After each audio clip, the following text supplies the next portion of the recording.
Hello അസ്സാം വലൈക്കും. അപ്പോൾ ഇന്ന് ഒരു പള്ളി ഉദ്ഘാടനത്തിന് പിസ്ത വരുന്നുണ്ടെന്ന് പറഞ്ഞപ്പോൾ പാഞ്ഞു വന്നാൽ കേട്ടോ. ചെറിയൊരു ജലദോഷമൊക്കെ ഉണ്ട് എനിക്ക്. അപ്പോൾ നിങ്ങളത് എഫക്റ്റ് കയറ്റാത്താണെന്നൊന്നും വിചാരിക്കേണ്ട കേട്ടോ. ഇതാണ് കേട്ടോ ഷെയ്ഖുന ഉദ്ഘാടനം ചെയ്യാൻ വന്ന പള്ളി. ഇതെവിടെ വെച്ചാൽ കൊണ്ടോട്ടി കാടപ്പടി വലക്കണ്ടി എന്ന് പറഞ്ഞ സ്ഥലത്താണ്. നമ്മളെ ജുനൈദ് ഉസ്താദിൻ്റെ നാടാണ് കേട്ടോ. ഷെയ്ഖുനാൻ്റെ കൂടെ രണ്ട് അറബികളൊക്കെ ഉണ്ട് കേട്ടോ. ഓരാണല്ലോ ഇതിന് സ്പോൺസർ ചെയ്തത്. അങ്ങനെ ഉസ്താദ് പള്ളി ഉദ്ഘാടനമൊക്കെ ചെയ്തു.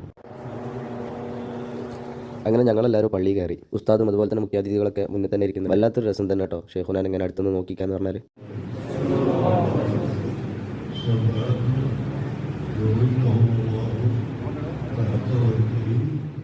തിക്കി തിരക്കാനുള്ള ജനങ്ങളൊന്നുമില്ല, എന്നാലും അത്യാവശ്യം ആൾക്കാരുണ്ട്.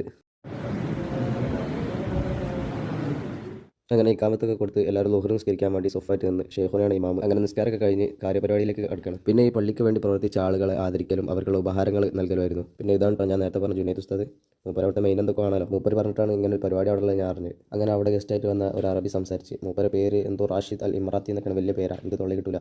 എന്തായാലും ആൾ വലിയ സംഭവം എന്തോ ആണ്. അല്ലാന്നുണ്ടെങ്കിൽ ഇപ്പോൾ അവിടെ ഒന്നും ഇരിക്കില്ലല്ലോ. ഒരു 3 ആൾക്കാരുണ്ട് കേട്ടോ മൊത്തം. അങ്ങനെ പരിപാടികളൊക്കെ കഴിഞ്ഞ് ഷെയ്ഖുന തിരിച്ചു പോയി. ഞാനും എല്ലാം അവിടെ നിന്നില്ല. ജുനൈദ് ഉസ്താദിനോട് യാത്ര പറഞ്ഞ് ഞാനും തിരിച്ചു വന്നു. അപ്പോൾ ഇൻഷാ അല്ലാഹ് അടുത്ത വീഡിയോയുമായി വീണ്ടും കാണാം. അതുവരെ അസ്സലാമു അലൈക്കും.